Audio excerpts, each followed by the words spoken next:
Hey, welcome back to ABTG, the only channel on the internet where we try to figure out whether a movie or a TV show is absolute bullshit or true greatness. Today, we're talking about Godzilla vs. Kong. Not one of those old school Toho movies, no. We're talking about the MonsterVerse film that just came out in 2021. Now, yes, I have already done an hour-long conversation about this film with a good friend of mine, PJ, on this channel. If you want to check that out, go ahead. I share my in-depth thoughts, and so does he, not just about this film, about the MonsterVerse in general, but today, in this video, I wanted to condense those thoughts a bit in a non-spoilery fashion. That other conversation is full spoilers, so do be careful. Now, Godzilla vs. Kong is the fourth movie in a very peculiar and, dare I say, unique cinematic universe. There's not really any characters to latch onto apart from the monsters themselves, which sometimes are protagonists, sometimes are antagonists. It's always pretty gray. It depends on what the story wants to tell. It's a cinematic universe that doesn't yet have the scope or scale as something like the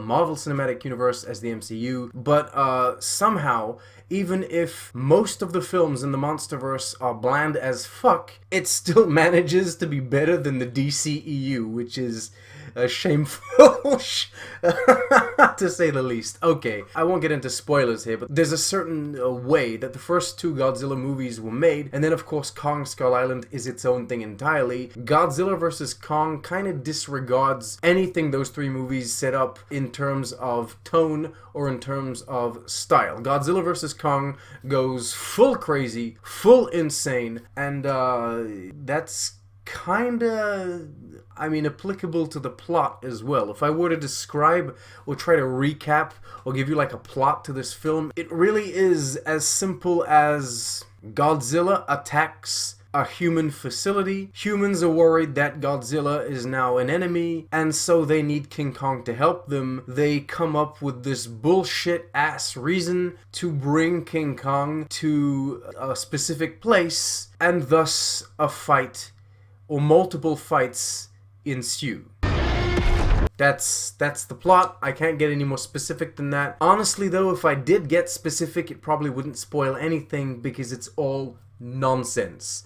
Everything that happens is ridiculous. Now, there are some people out there that really think this ridiculousness is a detriment to the film, and others, I would say most opinions seem to be that this ridiculousness is a plus, it's a pro for this movie because it doesn't really need to be an intelligent film. I would say I'm probably more with the latter, although the ridiculousness of the plot and the just plain stupidity of some of the decisions that were made in the conception and in the writing of this film just take it way too far for me. Like magical special crystals or rocks or whatever that power special axes. Tonally, it really is different. This goes full fantasy, and somehow that kind of bugged me. It also goes full science fiction. The other films in this universe weren't, but that doesn't bug me too much. I guess it really is just certain things annoy me, certain things don't. Other than that, I will say that it does take, not risks, but it does get pretty creative in the way the fights happen and in the aesthetic of the fights. There's a lot of neons going on in those later fights. We get, as we saw in the trailer, a fight on the ocean.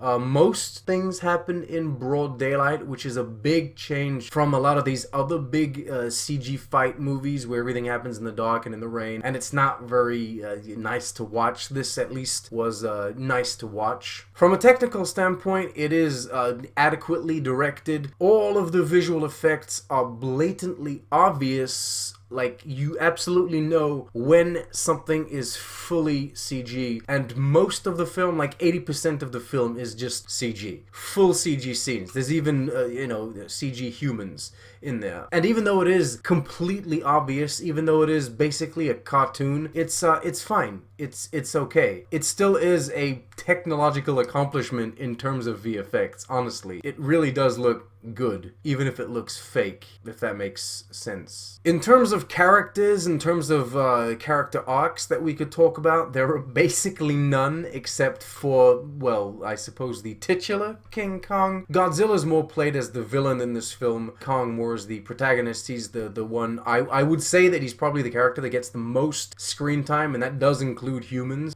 He's the one that has the most development and the biggest story arc. There's also a little girl native to Skull Island that has a pretty, I suppose, important role in the film. That's basically it. All of the other characters are just, I suppose, plot points. They are characters that are there solely because they were necessary to advance the plot. Except for a few comic reliefs, which could have been removed entirely. They didn't really need to be there. Performance-wise, it's alright. Like, everyone's doing what it is they need to do, which is act shocked and scared when something gets destroyed, which is all of the time. And that's about it. I'm afraid that I don't have too much positivity to share about this film. Honestly, the 3 Godzilla movies, this one included, I find lack immensely in personality. This one stands out a bit more in the sense that it has some interesting visuals, but other than that, again, it is just a very forgettable film, in my opinion. Alright, that's about it. Just like in the end of the conversation that I had with PJ, I give this movie a rating of above average.